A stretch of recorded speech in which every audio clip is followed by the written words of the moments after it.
नमस्कार, मी Sachin Chavan, MC news Jalna बातमीपत्रात आपल्या सर्वांचं स्वागत।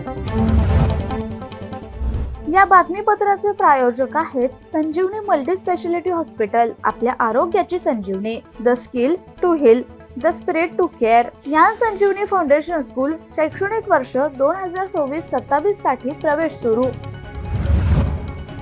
जालना शहरातील चेन स्नॅचिंग आणि लूटमारीच्या सलग 6 गुन्ह्यांची कदीम जालना पोलिसांनी उकल केली आहे। या प्रकरणी पोलिसांनी 2 19 वर्षीय आरोपींना अटक केली असून त्यांच्याकडून तब्बल 11,39,300 रुपयांचा मुद्देमाल जप्त करण्यात आला आहे। कदीम जालना पोलीस ठाण्याच्या हद्दीत चेन स्नॅचिंग आणि जबरी चोरीच्या घटना घडत होत्या।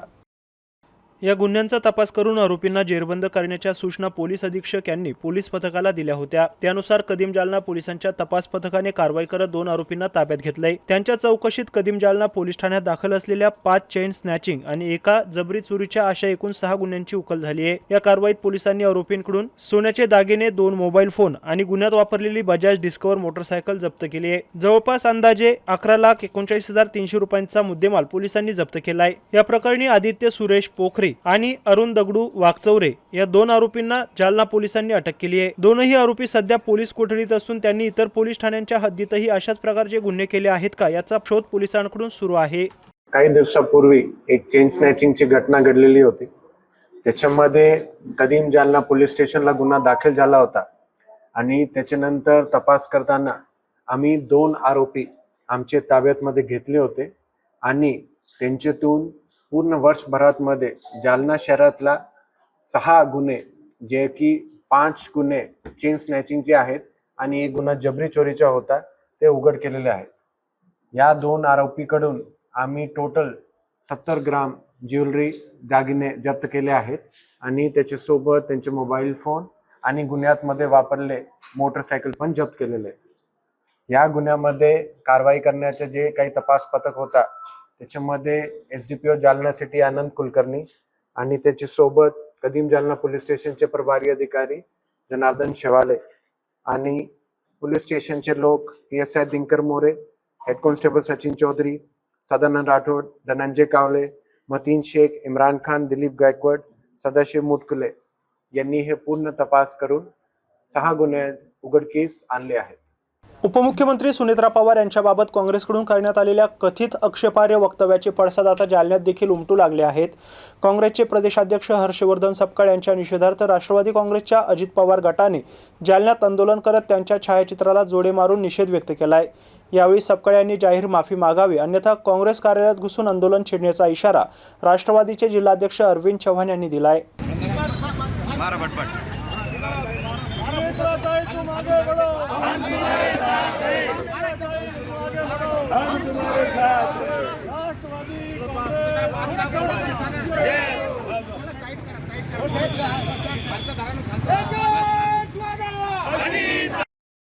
उपमुख्यमंत्री सुनेत्रा पवार यांच्याबाबत काँग्रेसकडून करण्यात आलेल्या कथित आक्षेपार्ह वक्तव्यामुळे राज्यातील राजकीय वातावरण तापले असून त्याचे पडसाद आता जालन्यातही पाहायला मिळत आहे। जालन्यात राष्ट्रवादी काँग्रेसच्या अजित पवार गटाच्या वतीने काँग्रेस प्रदेशाध्यक्ष हर्षवर्धन सपकाळ यांच्या विरोधात जोरदार निषेध आंदोलन करण्यात आले। आंदोलनादरम्यान सपकाळ यांच्या छायाचित्राला जोडे मारून संताप व्यक्त करण्यात आलाय, तसेच त्यांच्या विरोधात जोरदार घोषणाबाजी करण्यात आली आहे। यावेळी राष्ट्रवादी काँग्रेसचे जिल्हाध्यक्ष अरविंद चव्हाण यांनी काँग्रेसवर जोरदार टीका करत उपमुख्यमंत्री सुनेत्रा पवार यांच्याबाबत वापरण्यात आलेली भाषा अत्यंत निषेधार्थ असल्याचं सांगितलंय। अशा प्रकारचे वक्तव्य महाराष्ट्रातील जनतेला मान्य नसून काँग्रेसने त्याबाबत तात्काळ भूमिका स्पष्ट करावी अशी मागणी त्यांनी केली आहे। त्याचबरोबर हर्षवर्धन सपकाळ यांनी सार्वजनिकरित्या जाहीर माफी मागावी, अन्यथा जालन्यातील काँग्रेस कार्यालयात घुसून तीव्र निषेध आंदोलन करण्यात येईल असा इशारा यावेळी देण्यात आलाय। या प्रकरणावर काँग्रेसकडून काय प्रतिक्रिया येते आणि पुढे हा वाद कोणते वळण घेतो याकडे आता सर्वांचे लक्ष लागले आहे।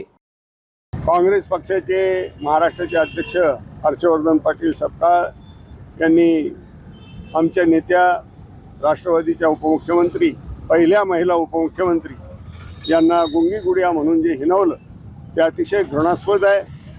अजितदादा गेल्यानंतर 3ऱ्या दिवशी वहिनीसाहेब स्वतःचं दुःख विसरून त्या महाराष्ट्रातील जनतेसाठी आणि राष्ट्रवादीच्या कार्यकर्त्यासाठी उभ्या राहिल्या आणि अतिशय समर्थपणे आज तुम्ही कुठलाही कार्यक्रम पहा, अनेक ठिकाणी विकासाची कामं पहा, कालच्या बीड दौऱ्यातही पहा, सगळीकडे वहिनी साहेब अतिशय चांगल्या पद्धतीने अजितदादा सारखी पाहणी करून अधिकाऱ्यांना सूचना देत आहेत, चांगले काम करतायत आणि कुठंतरी काँग्रेस पक्षाच्या पोटात यामुळे पोटशूळ उठलेला आहे।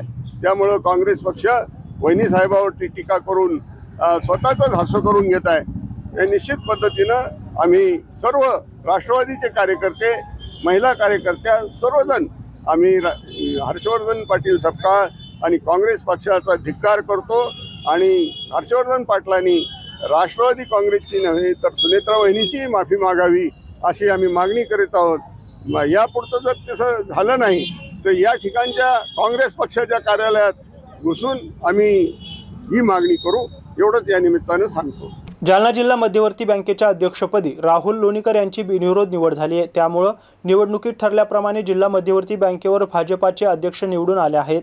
याआधी 2.5 वर्ष राष्ट्रवादी शरद पवार गटाचे सतीश टोपे हे अध्यक्ष होते, तर उपाध्यक्षपदी निर्मला मरकड यांची निवड करण्यात आली आहे.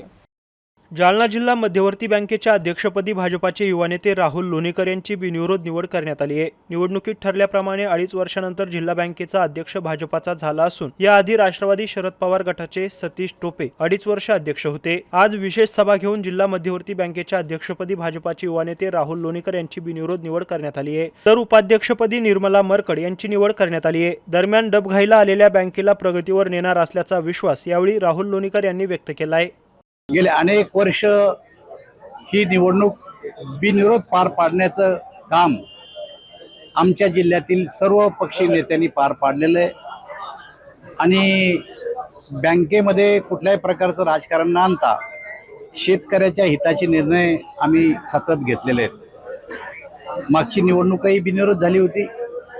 निवडणुकीमध्ये ज्या काही युतीमध्ये गोष्टी ठरल्या होत्या त्या पद्धतीप्रमाणे आजचा हा कार्यक्रम पार पडलेला आहे आणि राहुल भैया लोणीकर आणि मरकडताई यांची अध्यक्ष आणि उपाध्यक्षपदी सर्वानुमते या ठिकाणी निवड झालेली आहे. मला असं वाटतं सरकारचं धोरण आणि जनतेचं हित आणि शेतकऱ्याचं हित लक्षात घेता अध्यक्ष आणि उपाध्यक्ष त्यांच्या सर्व सहकार्याच्या मदतीनं ही बँक नावारूपाला आणण्याचा प्रयत्न करतील असा आमचा सगळ्यांचा विश्वास आहे.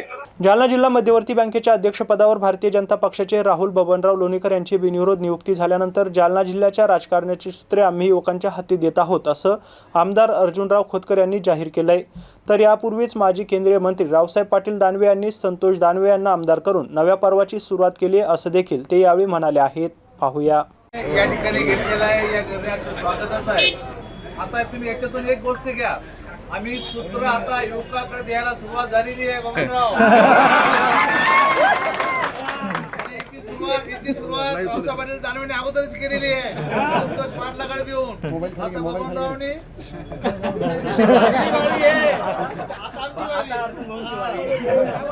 इथून पुढचं राजकारण हे युवकांचं होणार आहे. चला जालना जिल्ह्यातील न्हावा गावात जुन्या वादातून हाणामारीचे रूपांतर चाकू हल्ल्यात झाल्याची घटना घडली. 9 ते 10 जणांच्या टोळक्याने गावात धुडगूस घालत मारहाण केल्याचा प्रकार घडलाय. यावेळी त्यांना रोखण्याचा प्रयत्न करणाऱ्या एका नागरिकावर चाकूने हल्ला करण्यात आलाय. न्हावा येथील बसस्थानक परिसरात हातात काठ्या घेऊन काही जण दहशत माजवण्याचा प्रयत्न करत असताना त्यांना समजावण्याचा प्रयत्न करणाऱ्या विठ्ठल भुतेकर यांच्यावर आरोपींनी चाकूने वार केलाय. या हल्ल्यात विठ्ठल भुतेकर हे गंभीर जखमी झाले असून त्यांच्यावर खासगी रुग्णालयात उपचार सुरू आहेत. या प्रकरणी तालुका जालना पोलीस ठाण्यात हत्येचा प्रयत्न, बेकायदेशीर जमाव जमवणे आणि दहशत पसरवल्याप्रकरणी गुन्हा दाखल करण्यात आला असून पोलीस आरोपींचा शोध घेत आहे. जालना शहरातील लोधी मोहल्ला परिसर आज भक्तिरसाने आणि पारंपरिक संस्कृतीच्या रंगाने न्हाऊन निघालाय. पद्मशाली समाजाचा अत्यंत महत्त्वाचा मानला जाणारा बागुल पंडुगू हा पारंपरिक लोकोत्सव आज लक्ष्मीमाता मंदिरात मोठ्या उत्साहात आणि धार्मिक वातावरणात साजरा करण्यात आला आहे.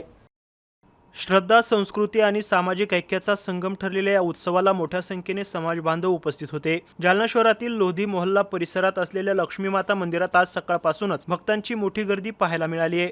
पद्मशाली समाजाच्या वतीने दरवर्षी आषाढ शुद्ध पौर्णिमेनंतरच्या पहिल्या बुधवारी साजरा होणारा बागुल पंडुगू हा पारंपरिक सण यंदाही अत्यंत भक्तिमय वातावरणात पार पडलाय. महिला भगिनींनी पारंपरिक पोशाख परिधान करून देवीची मनोभावे पूजा केली आहे.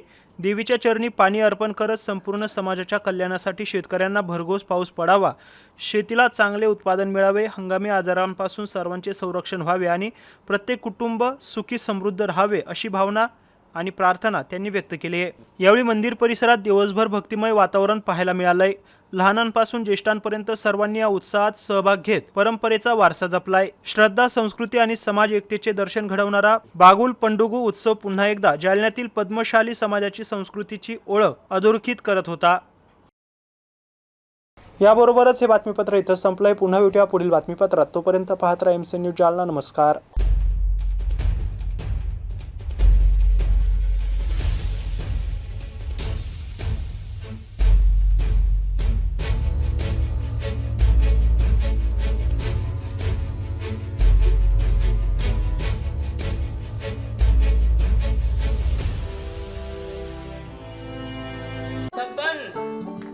आपको कलेक्टर साहिबा के हाथों से इनामी घर मिल रहा है।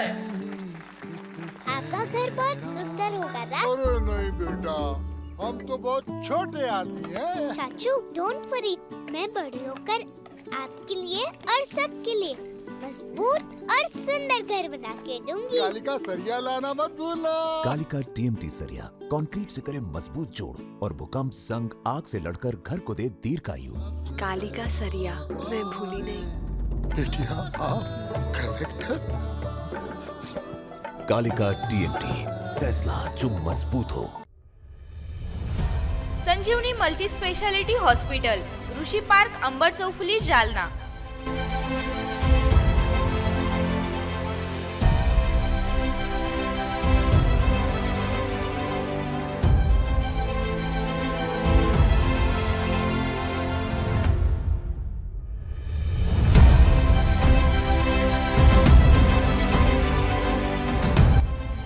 महात्मा ज्योतिबा फुले जन आरोग्य योजना आणि प्रधानमंत्री जन आरोग्य आयुष्मान भारत योजना उपलब्ध। मेडिसिन विभाग, बालरोग विभाग, स्त्रीरोग विभाग, अस्थिरोग विभाग, सर्जरी विभाग, नाक कान घसा विभाग आणि पॅथॉलॉजी विभागात काम करणारी तज्ञ डॉक्टरांची टीम। उपलब्ध सुविधा ICU, NICU, जालना शहरातील अद्ययावत Ultima of 100 with stent boost cath lab, modular operation theatre, dialysis विभाग, cardiac care unit CCU, angiography सुविधा, एंजिओप्लास्टी सुविधा, 24 तास अत्यावश्यक सेवा आणि कार्डियक ॲम्ब्युलन्स उपलब्ध। महाराष्ट्र पोलीस कुटुंब आरोग्य योजनेसह सर्व आरोग्य विमा कंपन्यांचे कॅशलेस उपचार। संजीवनी मल्टी स्पेशालिटी हॉस्पिटल, आपल्या आरोग्याची संजीवनी।